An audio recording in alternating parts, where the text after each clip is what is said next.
So, good morning. Day 2 nung aming training. Kukunin ko lang yung mga gamit ko dito sa sasakyan kasi medyo tinanghali tayo ng gising.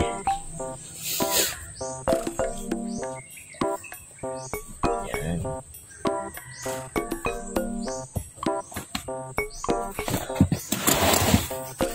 Ito yung mga gamit natin.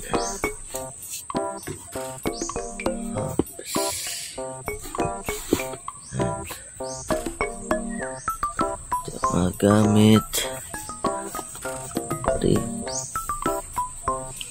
Short.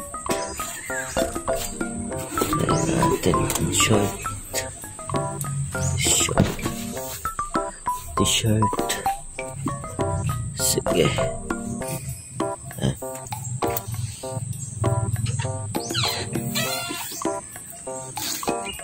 Shoes.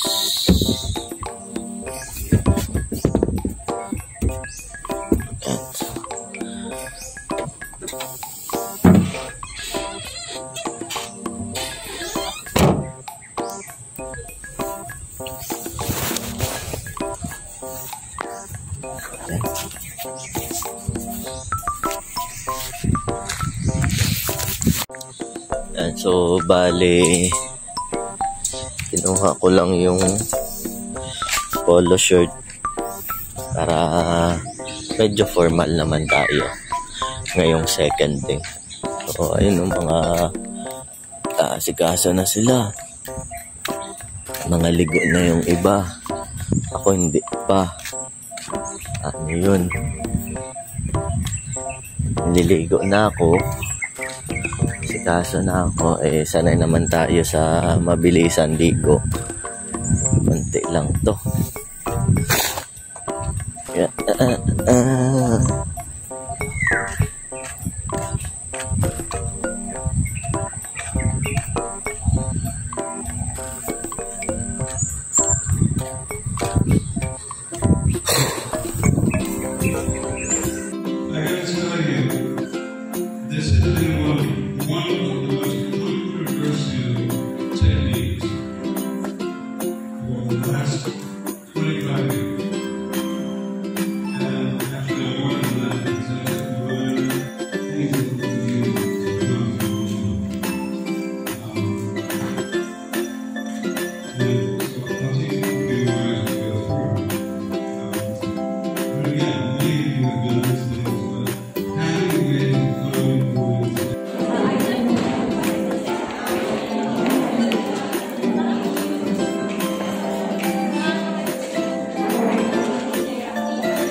So 20 minutes break to breathe in para medyo paano nga yung training, yung lectures medyo mabigat siya, hindi siya basta-basta na lecture lang.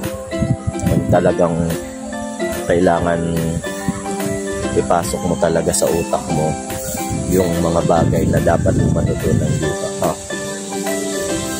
Ayan, CR break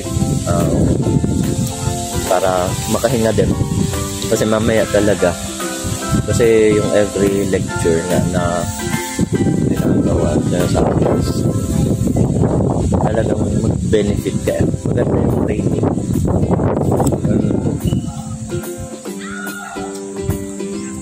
Pag tinuloy-tuloy siya, pwedeng maging pwede ka ma-exhaust dun sa sobrang dami ng knowledge, yung input ilalagay. So, kailangan talaga merong in-between break para at least ma-absorb mo lahat yung mga knowledge na kailangan mo matutunan dito.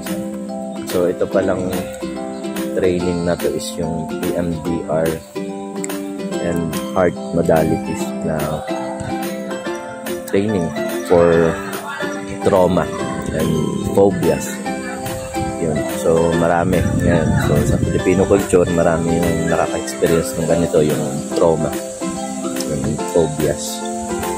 when applicable siya sa panahon ngayon na kailangan marami yung practitioner na magpo-provide ng ganong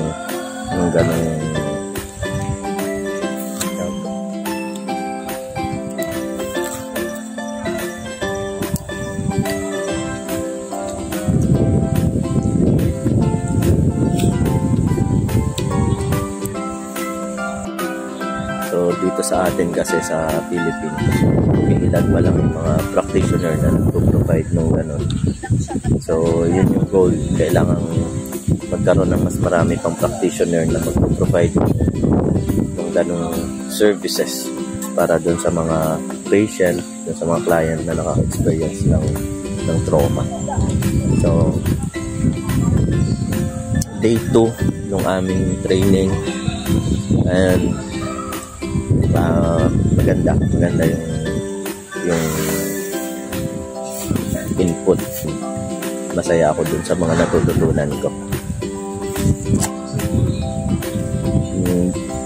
Siyempre, although masaya ka, marami kang natututunan, parang nakakalungkot din na ang dami pala na hindi nabibigyan ng tamang service na kailangan nila, yung tamang treatment na kailangan nila. So madami sa community natin na hindi nabibigyan ng ganitong yung proper treatment na kailangan. So mahaba pa yung linggo na to, and day 2. So yun lang, balik na ako ulit dun sa function hall.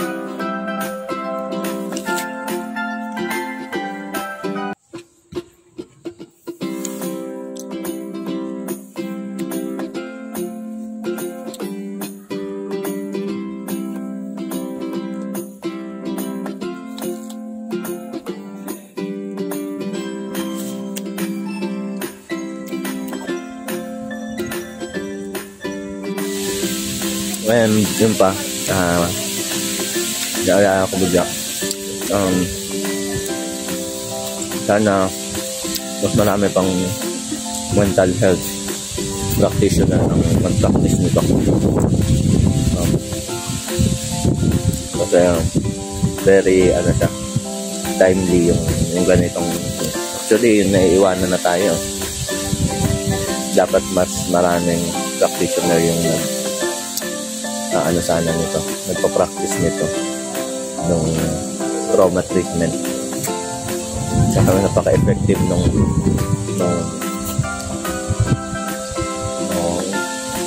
EMDR talaga.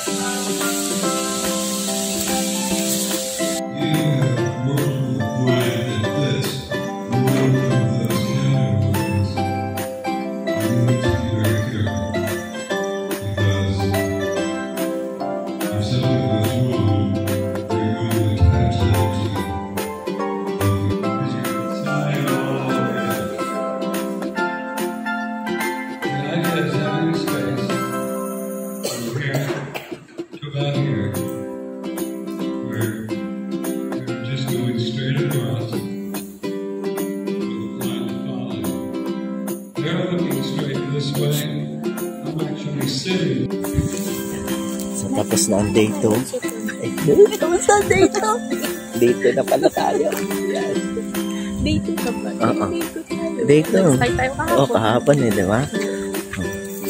Kakain na naman. Dito ako excited kain excited. Pero sa tunay, worth it yung training saka yung workshop. Masaya. Tapos Arian, ayos ka lang? Parang, ayan.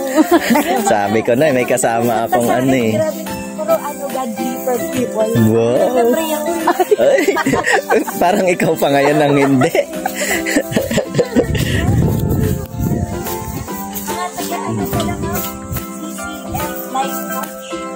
Mga life coach, madaming life coach. Sila CBT. CBT life coach. May katulad kay Doc Fabs na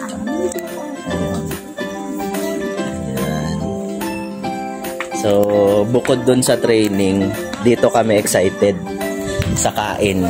Ana? Uy, ang sarap. Ang bango, oh.